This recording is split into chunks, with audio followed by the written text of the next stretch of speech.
আমি যখন নামছি তখন দিদি খুব অত্যন্ত অসম্মানজনকভাবে আমাকে বললো 1 ঘন্টার উপর বক্তৃতা দিচ্ছ, ভীষণ অসম্মানজনকভাবে। তো আমি বললাম আমি আপনাকে এসব কথা কে কানে দেয়? পাশে তখন অভিষেক আর শোভনদেব বসে রয়েছে। দিদিকে এও বলেছি যাদের আপনার যত নেতা আছে না এখানে, যাদের যাদের বক্তৃতা দিয়েছেন তারা একটাও গত 2 মাস 2.5 মাসে যায়নি কোথাও। অভিষেক বন্দ্যোপাধ্যায় অত বড় লিডার, তার 2 মাস 2.5 মাস ঘুরলো না কেন? শোভনদেব চ্যাটার্জি অত বড় লিডার, ঘুরলো না কেন? এসব যে ওয়ার্কারদের যেখানে যেখানে বেশি রয়েছে সেখানে আমি যে তাদের সাহস জুগিয়েছি, এটা তো মানতে হবে একটা জায়গায় এসে। আর দিদির অত ঘন ঘন বিরক্ত হলে হবে না। দিদির যদি মনে হয় অভিষেক এসে বসে আছে কেন, এটা যদি দিদির বিরক্তের কারণ হয় তাহলে আমাদেরকে ছেড়ে দেওয়া ভালো, শুধু অভিষেক নিয়ে থাকুক দিদি। তাহলে বাংলার কোটি কোটি মানুষ আর লক্ষ লক্ষ তৃণমূল কংগ্রেসের ওয়ার্কারের জন্য মমতা দি বাংলার নেত্রী হয়েছে। কোন রক্তের সম্পর্কের লোকের জন্য মমতা দি বাংলার নেত্রী হননি। আমার জীবন যৌবন, আমার প্রফেশন, আমার সংসার সবই তো মমতা দির জন্য স্যাক্রিফাইস করেছি। আর যদি শুধু অভিষেক করে তাহলে তো প্রবলেম হয়ে যাচ্ছে আমাদের। আমি ওই 80 জনের মতো আর 20 জনের মতো নয়, মানুষও আমাকে ভালোবাসে, এটুকু মেনে নিতে হবে সবাইকে। এটা কারোর কোনো হিংসার কারণ নেই। আমার জায়গায় চলে যাচ্ছে এটা যদি কেউ ভাবে তাহলে তার শেষ, এমনিতেই শেষ হয়ে যাচ্ছে। মানুষও জানে আমি লড়াই করি, বিজেপির বিরুদ্ধে লড়াইটা আমি করব এবং দলের থেকে করব। এদের মতো আমি নই যে 80 জন চলে গেছে বা 20 জন চলে গেছে, দরকার হলে দলের মধ্যে ঝগড়া করেও করব। আমিও কাল থেকে অনেক টেক্সট পাচ্ছি, অনেক মেসেজ পাচ্ছি, অনেক ফোন পাচ্ছি, দাদা দল ছেড়ে যাবেন না। আমি ছেড়ে যাবো কেন? নেত্রীর সুসময়ের সময় আমি দূরে, নেত্রীর দুঃখের সময় আমি কাছে। যেই নেত্রী দেখলো অত ভিড় হয়ে গেছে সঙ্গে সঙ্গে বিরক্ত প্রকাশ আরম্ভ করলো, সেই একই থিওরি দিদির আরম্ভ হয়ে গেল। নেত্রীর সুখের সময় ববি হাকিম, চন্দ্রিমা ভট্টাচার্য, অরূপ বিশ্বাস, এই সব, সুদীপ বন্দ্যোপাধ্যায় সব রয়েছে। নেত্রীর খারাপ সময় তো আমি একা রয়েছি। আরজি করের সময় দলের মধ্যে কোন নেতা মমতা দিকে চিফ মিনিস্টার থেকে সরাতে চেয়েছিল? এটা সত্য। দল ছেড়ে গেল কেন? একসঙ্গে তো বলতে পারতো। 2022-এ আমি তো অভিষেকের বিরুদ্ধে বলেছিলাম, তখন এই 80 জন কোথায় ছিল? তখন তো অভিষেককে তেলিয়েছিল। একজন ভদ্রমহিলা এসে কি বলেছে জানেন? জানার মানুষ, দিদিকে বেরোতে বলুন, দিদিকে ঘুরতে বলুন, না তো আমরা সাহস পাচ্ছি না। অভিষেক ব্যানার্জি কি করছে? মমতা দিদির জন্য লড়াই করতে আমি প্রস্তুত আছি, কিন্তু দিদিকেও বুঝতে হবে বাস্তবটা কি। দিদি যদি বাস্তব না বোঝে তাহলে দিদি যে দল তৈরি করেছে দিদি নিজের হাতে সেই দল শেষ করবে। একটা মিডিয়াতে দেখলাম কালীঘাট সোর্স ডিসক্লোজ করে অনেক কিছু লিখেছে, সেটা কিছুটা আমার এগেনস্টেও গেছে। সেদিনকে আমি প্রথম যখন ঢুকি তখন তৃণমূলের অনেক ওয়ার্কার তারা বিরক্ত ছিল দোলার প্রতি। তারা সবাই ছুটে ছুটে এসে বলছে দোলা খুব বাজে ব্যবহার করছে। তাই আমি বললাম ঠিক আছে, চিন্তা করিস না, আমি যাচ্ছি। আমি উপরে উঠে সবাইকে ঠিকঠাক করেছি।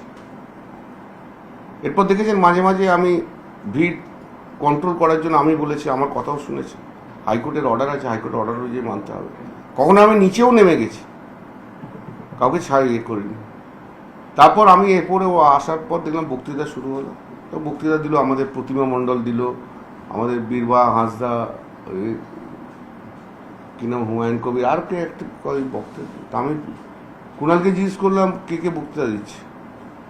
কুণাল বলল যে এরপরে আছে ওই প্রিয়াঙ্কা অধিকারী আছে, আর ওই উপাসনা বলে মেয়েটি আছে, আর আপনি আছেন, সৌগতদা আছে। আর সৌগতদাকে দিদি বলেছে যে দিদির সামনে বক্তৃতা দিতে।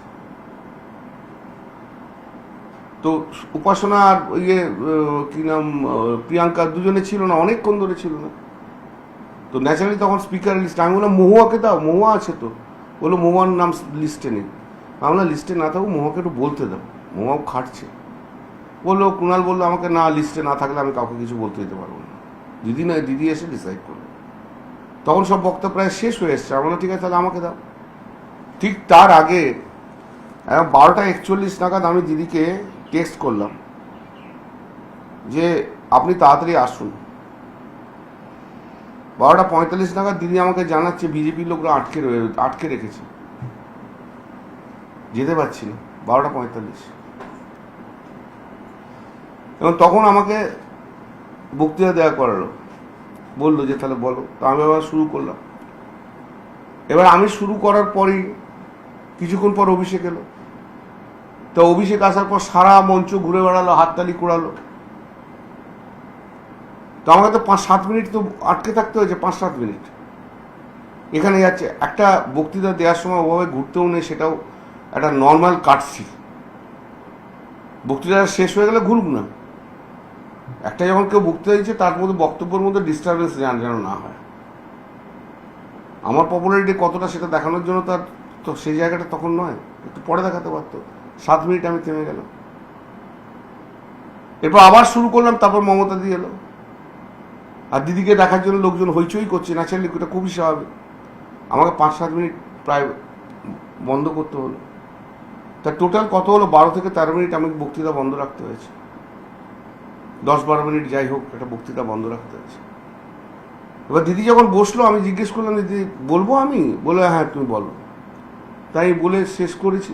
কুণাল এসে দাঁড়িয়েছে, আমি শেষ করেছি। আমাকে শেষ করতেও তো 2 মিনিট লাগে একটা বক্তব্য। আর তখন সবাই বলছে না আপনি বলুন। আমি মাঝে বললাম আমি বলছি না, বরঞ্চ ওরা এসে গেছেন, তখন সবাই বলছে না আপনাকে বলতে হবে।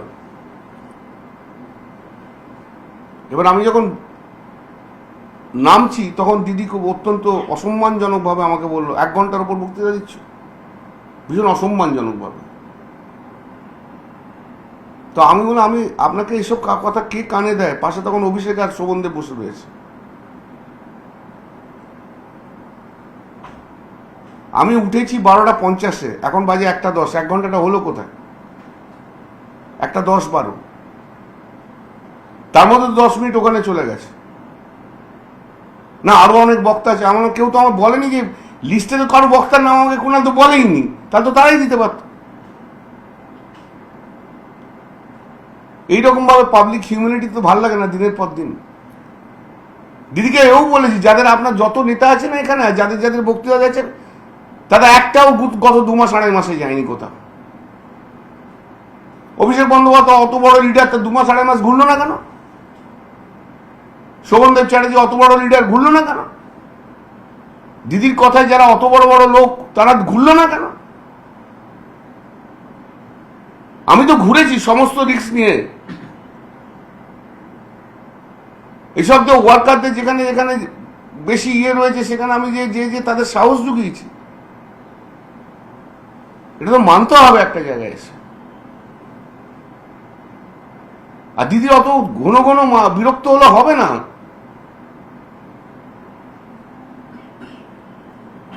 দিদির যদি মনে হয় অভিষেক এসে বসে আছে কেন, এটা যদি দিদির বিরক্তের কারণ হয়, তাহলে আমাদেরকে ছেড়ে দেওয়া ভালো, শুধু অভিষেক নিয়ে থাকুক দিদি। তাহলে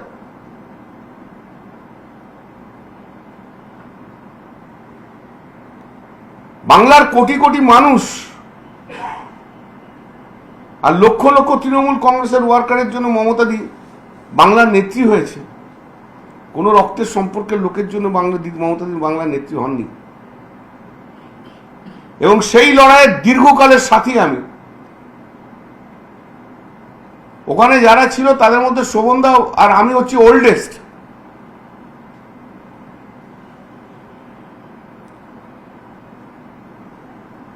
দিদিকে সম্মান করি, দিদিকে ভালোবাসি বলেই তো রাজনীতিটা করেছি, এটা আগে আপনাদের বলে উচিত। কিন্তু আজকে পশ্চিম বাংলার মানুষের যে দুর্দশা, দুঃখ, তার জন্য লড়তে হবে। একদিনে একটা মিটিং এর লোক দেখে তো উঠলে পড়লে হবে না। এই লড়াইকে সামনে নিয়ে যেতে হবে, গণতন্ত্রকে বাঁচাতে হবে। আজ তো আমি ছেড়ে দিয়ে বাড়িতে বসে যেতে পারি, কি এসে যাচ্ছে আমার জীবন যৌবন,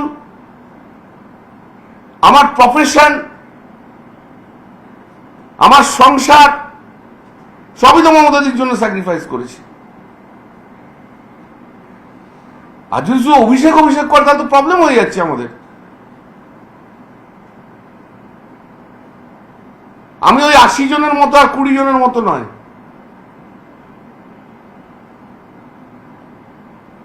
মানুষও আমাকে ভালোবাসে, এটুকু মেনে নিতে হবে সবাইকে। এটা কারোর কোনো হিংসার কারণ নেই। আমার জায়গায় চলে যাচ্ছে, এটা যদি কেউ ভাবে তাহলে তার শেষ, এমনিতেই শেষ হয়ে যাচ্ছে।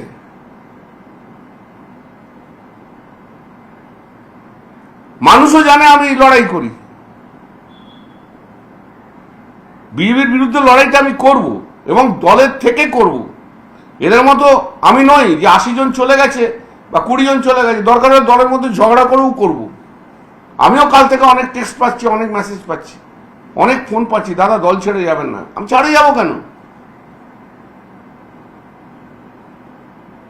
কিন্তু দিদিকে বুঝতে হবে। দিদি যদি এখনো না বুঝতে চায়, তাহলে দিদি দল তৈরি করেছে, দিদি দল শেষ করবে, আর কিছু বলার নেই আমার। আপনার সঙ্গে তো সম্পর্ক বরাবর অত্যন্ত ভালো নেত্রী, এই ঘটনাগুলো বারবার নেত্রীর সঙ্গে সম্পর্ক ভালো, নেত্রী আবার অনেক সময় দূরেও সরিয়ে দিচ্ছে, এটাও তো সত্যি। নেত্রীর সুসময়ের সময় আমি দূরে, নেত্রীর দুঃখের সময় আমি কাছে। যেই নেত্রী দেখলো অত ভিড় হয়ে গেছে, সঙ্গে সঙ্গে বিরক্ত প্রকাশ আরম্ভ করলো, সেই একই থিওরি দিদির আরম্ভ হয়ে গেল। নেত্রীর সুখের সময় ববি হাকিম, চন্দ্রিমা ভট্টাচার্য, অরূপ বিশ্বাস, এই সব, সুদীপ বন্দ্যোপাধ্যায় সব রয়েছে।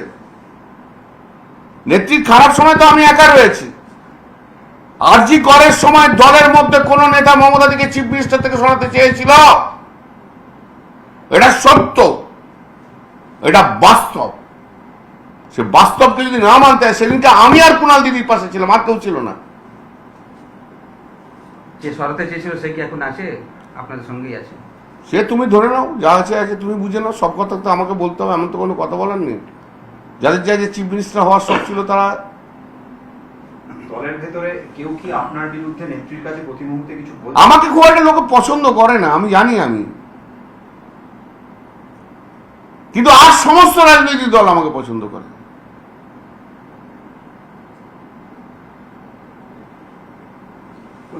সেদিনও যা ছিল আজও তাই। কেউ তো কানের মধ্যে গুঁজেছে 1 ঘন্টা বক্তৃতা দিচ্ছে, তারপরের মেসেজটা আমি দিদিকে যেটা করেছি মঞ্চ থেকে বেরিয়ে, আপনাদের সেটা দেখাবো না। দ্যাট ইজ আর 1:15।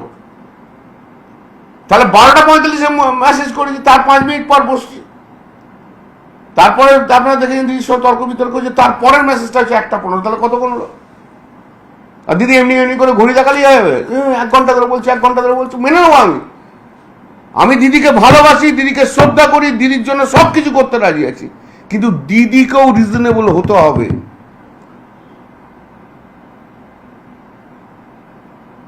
দিদি যদি মনে করে যে দিদি যা ইচ্ছা বলবে তাতেই সব হবে, তাও হবে না। দিদি যদি মনে করে যে কোনো সময় বিরক্ত দেখাতে পারি পাবলিকলি সবাইকে এগেনস্টে, তাও হবে না। আর দিদি যদি মনে করে অভিষেক আর ডিরেক্ট যা বলবে তাই চলবে, তাতেও হবে না। যে লড়াই করে তাকে স্বীকৃতি দিতে হয়, সর্বসমক্ষে সেই স্বীকৃতি দিতে হবে।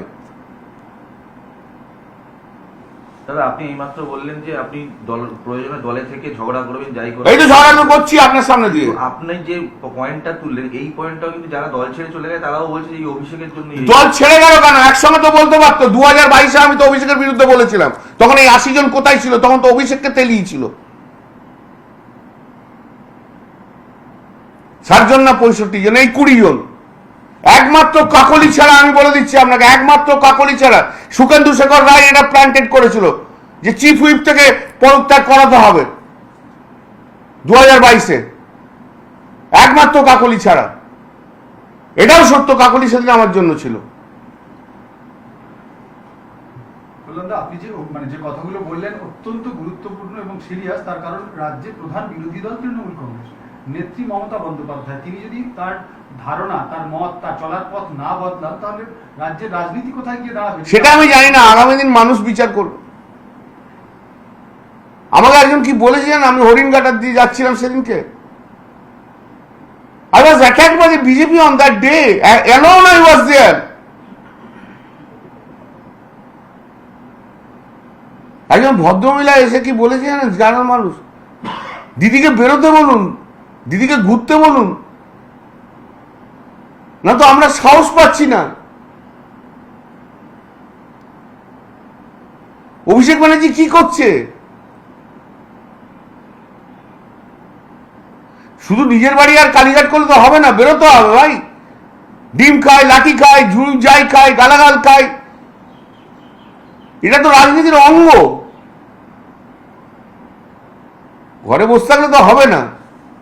আজও পর্যন্ত পশ্চিমবাংলার মানুষ মমতা দিকে চাইছে, বাংলার মানুষ মমতা দির দিকেই তাকিয়ে আছে। মমতা দির জন্য লড়াই করতে আমি প্রস্তুত আছি, কিন্তু দিদিকেও বুঝতে হবে বাস্তবটা কি। দিদি যদি বাস্তব না বোঝে, তাহলে দিদি যে দল তৈরি করেছে, দিদি নিজের হাতে সেই দল শেষ করবে।